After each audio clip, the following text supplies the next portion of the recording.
March 1, linggo po. This Sunday, birthday ni Santiago. Sa lahat ng mga subscriber ko, customer ko, sino may Santiago sa bahay, pwede kayo mag-alay ng alak, pakain, prutas, candy, lahat pwede. March 1, 2026, this coming Sunday, birthday ni Santiago.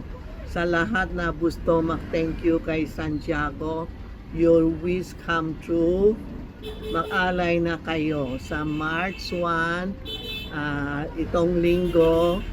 Magsuot kayo ng pula. Kung alam nyo dito may Santiago Temple, magdalaw kayo, mag-thank you, mag-wish, mag-alay.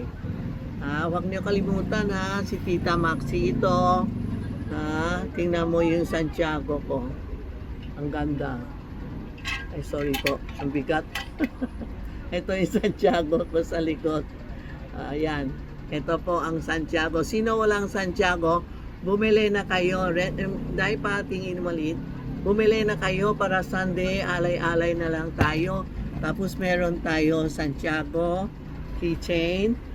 Tapos meron tayo Santiago na maliit. Pwede sa mesa nyo o sa kwarto nyo. Ito yung Santiago. Ano ba ito? Santiago keychain. Santiago mini. Tapos meron kami Santiago yung kabayo. Ito yung Santiago. Marami kami size may malaki pa. Ito po. Ito yung Santiago. Kabayo, nakahabol ng mga bat energy. Yan yung mga tinatanong niya, Tita Maxi, ano yung Santiago? Bakit yun siya sa kabayo? Hinahabol niya yung masamang tao. Yung may hinahabol ayaw magbayad sa'yo, o binuburi ka, o may anong sinabi sa inyo.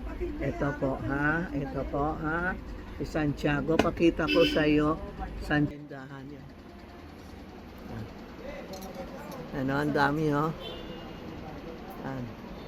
ako kasama ni Santiago. Yan, may malaki akong Santiago. Rem polish yung silya. Ayan. Yan, si Santiago, Yan.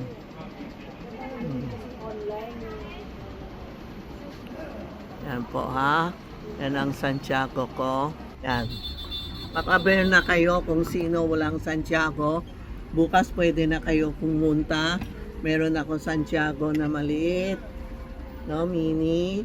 Meron tayo small, may medium pa, may extra large, may large pa. Tapos meron tayo Santiago keychain. Sa lahat na sino gusto mag-thank you, gusto mag-alay, gusto mag-wish, March 1 ang pinaka-best mag-thank you tayo. Birthday ni Santiago. Okay? Sana lahat na customer ko, subscriber ko, kung may happening kayo, text ti Tita Maxi sa Sunday, sasabihin ko anong tinulong ni Santiago sa inyo, o may miracles kayo, kasi may ibang customer, miracles talaga pinakita sa kanila. Iba, tinulungan ni Santiago siya. Pwede text si Tita Maxi o si Charmy Ongpin na anong experience nyo tungkol sa Santiago. We welcome your experience para ma-share tayo sa lahat. Ang pinakamagandang thank you kay Santiago is sharing your experience, sharing your anong nangyari sa inyo, o gumanda buhay nyo, o napasa kayo sa board exam. Marami ganun nagte-thank you sa akin. Ako naman masaya pag na okay kayo, okay ako, okay din kayo, Thank you sa Santiago, nagtulong sa mga Pilipino, mga mahihirap, mga Chinese. If you believe lang po, Feng Shui is a guide, pero si Santiago talaga is saint. Siya ang saint sa Chinese, we call it Quan Kong. Okay? Salamat ha. Paalala niyo, March 1, birthday ni Santiago ha. Okay? Daan kayo kay Tita Maxi. Meron din ako Santiago dito. Thank you po.